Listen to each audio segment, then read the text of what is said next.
السلام علیکم ناظرین، میں آپ کو بتانا چاہتا ہوں کہ پروٹیکشن آرڈر کی حقیقت کیا ہوتی ہے۔ اکثر دوستوں کو پتہ ہوگا، پھر بھی میں نے سوچا کہ اپنے سادہ بھائی جو میرے جیسے سادہ ہوں گے ان کو میں بتا دوں کہ پروٹیکشن آرڈر اسی طرح ہے جیسے کوٹ لکھپت جیل ہے، اڈیالہ جیل ہے، اور اس جیل کے بیک سائڈ پہ ایک دروازہ لگا دیں،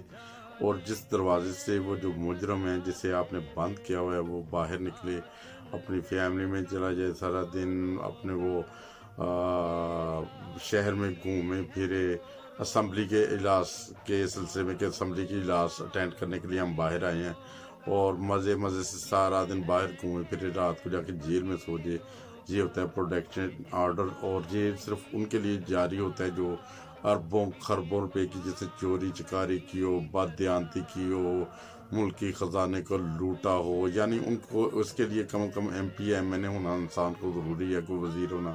ضروری ہے، تو اس کو پروٹیکشن آرڈر مل جاتا ہے۔ اس کو پروٹیکشن آرڈر نہیں ملتا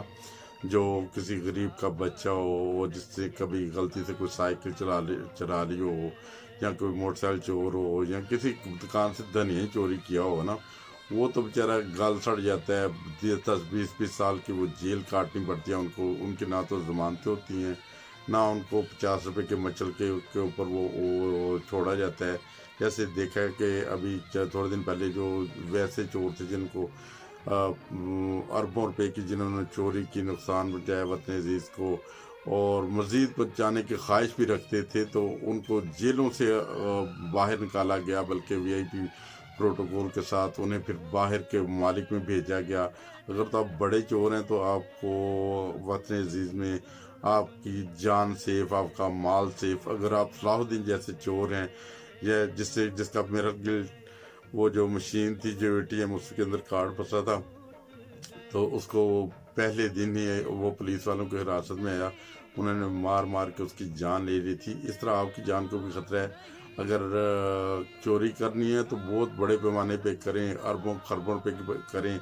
اگر وہ آپ منسٹر ہیں تو پھر تو کوئی پرابلم ہی نہیں، اگر وہ جیل میں چلے بھی جائیں گے تو آپ کو پروٹیکشن آرڈر مل جائے گا۔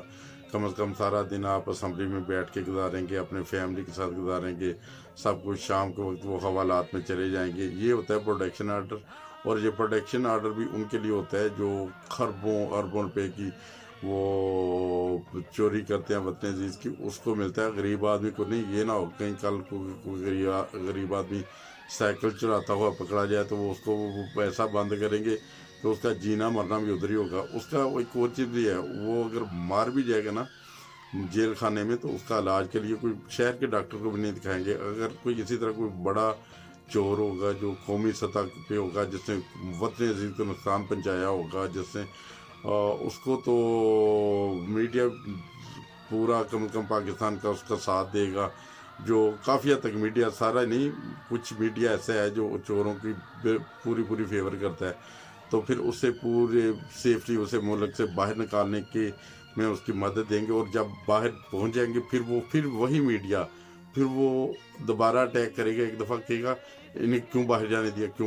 دیا، پہلے کہیں گے انہیں باہر جانے دیا، جیسے میاں صاحب کا مسئلہ تھا۔ ابھی زرداری صاحب کا بھی پروگرام شروع ہو گیا ہے تو وہ بھی باہر آ گئے ہیں، ابھی جہاں سے بالکل وطن سے باہر جائیں گے، پھر پیچھے فریال تالپور جو ہے وہ، بس اسی طرح یہ سسٹم چلتا رہے گا۔ السلام علیکم ورحمۃ اللہ وبرکاتہ۔